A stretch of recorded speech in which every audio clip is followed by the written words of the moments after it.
Nel nuovo Veneto, disegnato da Alessandra Moretti, sgravi fiscali per favorire nuove assunzioni, così come contributi dalla Regione per il 50% al salario dei tirocinanti assunti con contratti di apprendistato negli studi professionali grazie ai fondi europei.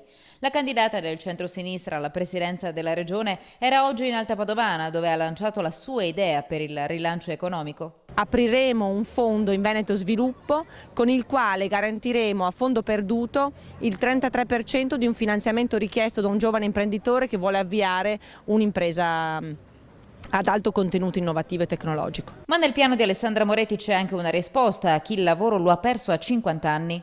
Effettueremo forme di apprendistato anche per tutti quelli che il lavoro l'hanno perso e si trovano nella condizione molto difficile di non poter più pagare un mutuo o mandare un giovane all'università.